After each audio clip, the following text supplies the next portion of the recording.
Today we're going to build an aileron. I'd love to say that this is my first aileron. I'd even love to say it's my second aileron, but truth be told, this is the third one that I'm building. About 2 weeks ago, I came home from work early because I was feeling ill, took some medication, felt better, went to bed, and I didn't wake up till the next morning. Saturday morning I got up and I went to work on my aileron. I was having a hard time focusing, so I ended up drilling a bunch of holes in the wrong spots and just ended up totally mangling a perfectly good set of parts. Anyway, I've repurchased those parts. I took a few days off to recoup, and today I'm going to go ahead and build my second, hopefully correctly built aileron, so I can at least get 2 out of 3 that turn out okay. Anyway, so let's get started. Alright, I've gone ahead and marked and cut out the aileron skin. You can see I've got this compound cut here on the edge, done basically by the book, according to the measurements that were given on the last page from here. I've also taken out this little notch right here. I need to clean it up a little bit, so I'm going to use my Dremel to do that. I've also got this little notch cut out of the side of the aileron skin here for the drive rib assembly that goes right inside of here. So I'm just going to go ahead and clean this up next, and I'll go ahead and throw this into place just so you can see what it looks like. Alright, so here's the drive rib put into place. You can see that it actually is inset a 1/4 inch here. So when I go to mark the line where I'm going to drill my rivet holes, it's actually going to be a 1/2 inch in instead of 1/4 inch from the edge like you normally do, at least with the elevator. And now I'm just going to go ahead and trim this to the line here with my rotary tool here. I called it a Dremel before. It's not really a Dremel, although the cutting wheel is definitely Dremel. I purchased the tool from Harbor Freight. It's really cheap, and it came with some cutoff wheels that were just garbage, so I went ahead and purchased an actual Dremel metal cutoff wheel for it, and they work great.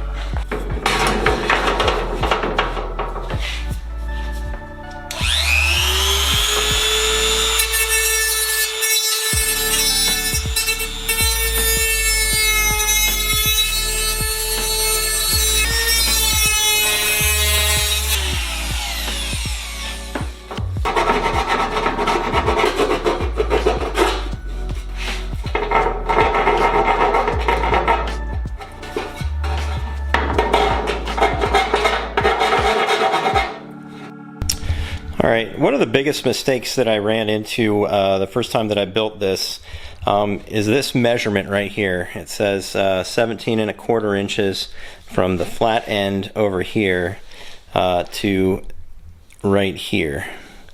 And what I did was I measured 17 1/4 inches, and then I drew a line right down here without recognizing that that line was not where the center holes for the rivets were, but it's actually the vertical side of the rib that goes inside of there. So the rib sits inside just like this. And so what I'd done is I'd actually marked that, drilled all my holes right through there, and so I ended up offsetting my rib by a 1/4 inch to the one side. That shouldn't seem like a big deal. However, if you look at the piano hinge here that needs to have a hole drilled in it as well, the piano hinges, each of the holes are drilled right at the leaf of this piano hinge. By moving that off a 1/4 inch, I actually put that in a different spot compared to where the rest of these holes needed to be. That was one of the mistakes I made. Another mistake is that I ended up accidentally drilling a hole in this rib. I'd actually accidentally drilled it off to the side here and just messed up the part. That's why I'm having to build this third one, just because I measured this wrong, and then I also cut this, drilled this in the wrong spot. So word to the wise, when you go to measure this, make sure that you measure 17 from the flat end of the aileron all the way to the edge, not to the control horn here, but all the way from the edge, go 17 inches, and that's where your line should be for your holes to be drilled. If you do the 17 1/4 that's marked here, you're gonna actually move your part off a little bit to the side, and it's not going to be correct. Alright, so now I'm just going to cut out a small piece of wood. It's already been trimmed for width. I'm just going to cut out a little notch, with this diagonal line here. That's going to go in the place of my lead weight in the counterweights for the aileron. I just need to put something light in there so it's not constantly tipping over while I'm trying to put it together. Also, in a few minutes, you're going to, well, probably several hours for me, a few minutes for you once I've edited all this out. You're going to see there's actually a couple of holes you have to drill between the two flat plates that go on either side of this. I have to drill a hole down into the piano hinge below, actually a couple of holes, and also be able to have access in there to put in some rivets.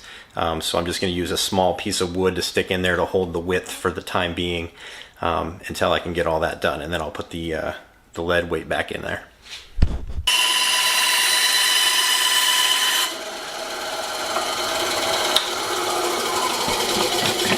I have to drill some holes into this to match the holes that are in there for the counterweight right now, and this will just sit in there in that place. Alright, so this is probably the hardest hole to drill.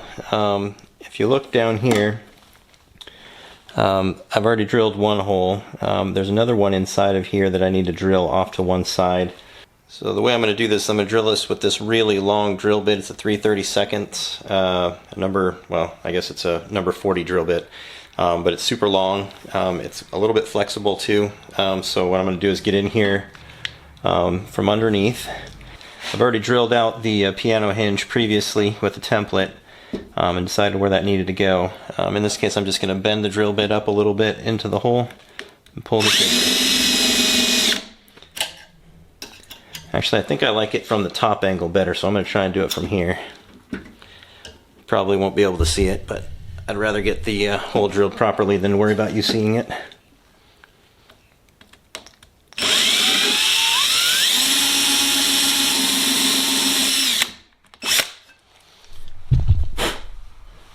I've changed the hole placement from where Sonex had said to put it. They'd said to put it out farther on each of these, but that ends up putting it too close to the edge of this coupling here. It's a little assembly that we created earlier. Put these holes right at the edge of the leaf. That seems to be the right spot in both of these, for both of these holes. Alright, and with those two holes drilled down there, I put a cleco in one side. There's the other one I just left open because it's hard to get in there with the cleco tool. The pliers doesn't quite fit in there with two of them, so I just put one in place for now. That finishes up the clecos for the 3/32 inch holes, and then it's just time to go in and drill these up to 1/8 inch in preparation for the bigger rivets. Alright, here we are. We're drilled up to the 1/8 inch holes in most cases throughout pretty much the entire part. There's one other thing that I tried to do today, and that was to affix this this end piece here. What I found was that the one that came with the kit was a little bit off.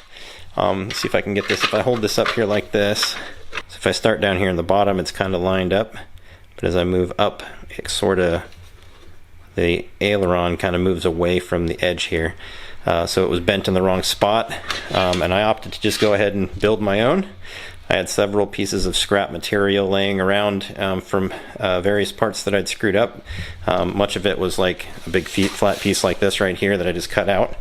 And so essentially what I did was I cut off a piece, a big flat piece, put it up here near this, traced around the perimeter of this with the clecos in place so that I knew exactly what the shape needed to be. And then once I got that done, I kind of cut off the ends, and then I used my sheet metal brake here. Basically, I would put this in here. It was a flat piece to start with. I put it in, use these vice grips to clamp down onto the metal in two places.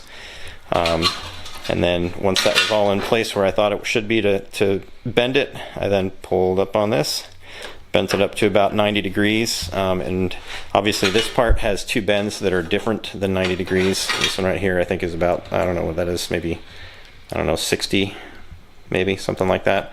It's probably the same on the bottom, should be the same on the bottom. Anyway, so when I realized that I couldn't, my sheet metal brake wouldn't go any farther than that, I edited it a little bit. I had to grind down a little bit on these stops right here, and now I can actually bend it all the way back. I ended up grabbing a small thin piece of 6061 aluminum. Actually, this might be 30-03, I'm not positive. Anyway, it's an 1/8 inch piece of aluminum. So I got this larger piece out of the way once it was bent up for the most part, and just was able to get that angle in there a little bit tighter and then crank it over farther. That still wasn't quite enough, and I had to do a little bit of it with my hand to make sure that it was just over far enough to make that bend where it should be. Anyway, I'm happy with the way it turned out. It fits in there fairly nicely, certainly better than the stock one that came with the kit. Alright, so at this point I'm ready to drill these silver clecos. I'm going to drill those up to 1/8 inch, recleco it, and then disassemble just this end cap piece here, deburr everything, pull off the plastic that's around it, and then I'll be ready to start riveting the whole thing together and call this piece done. Here's the completed part. I went ahead and pulled it out of the aileron. You can see it looks pretty much just like the one that came with the kit. Anyway, that's it. Hand built, ready to go back into place. I'm just going to spritz it with some paint and then put it into place, and it's all deburred, ready to go. Just need to start riveting it into place. I thought it'd be a good idea to stop for a second and look at the different rivets that are used on the aileron. Right, so pretty much all of the rivets that go around the perimeter of the ribs are going to be the CCP 41s.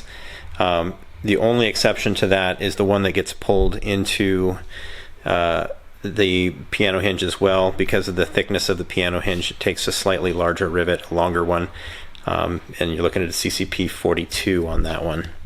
So with this one here, this one in the very corner, which is this one right up here in the very tip, this has to go through 3 pieces of metal again. It's got the flap that goes over the top, as well as into another rib.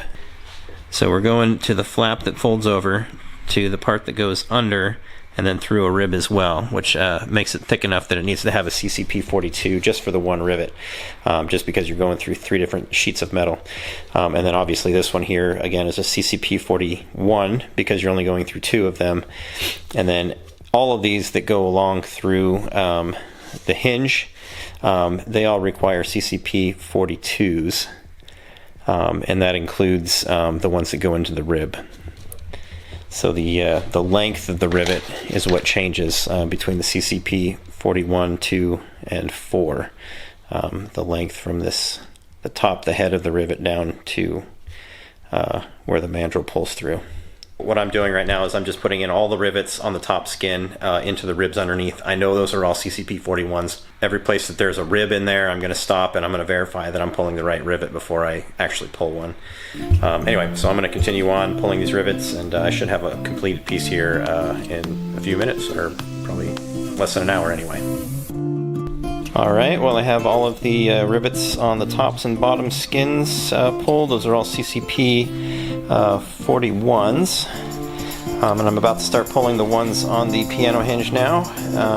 These will all be CCP 42s.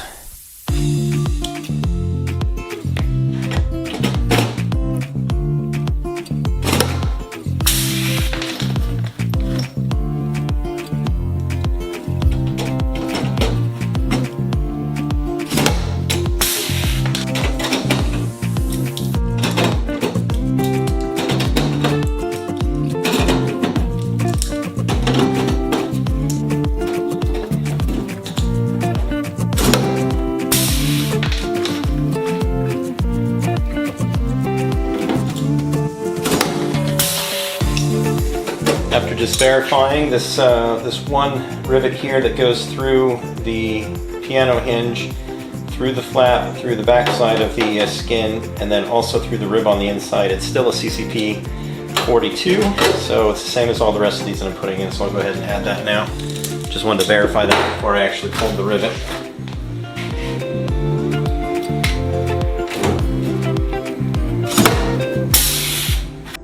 And now for what is unquestionably the most difficult rivet to pull right inside of here. You would think that this little tool would make it easier, but it doesn't. My rivet gun doesn't even fit really between these two pieces of metal here.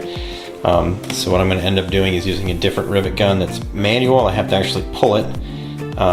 That's why I laid those for last. I did the same on the other Aileron when I pulled those as well. This job is very much easier to do if you actually have 3 arms instead of just 2. Unfortunately, I don't have that. So we'll see if I can get this to pull again with just my 2 arms.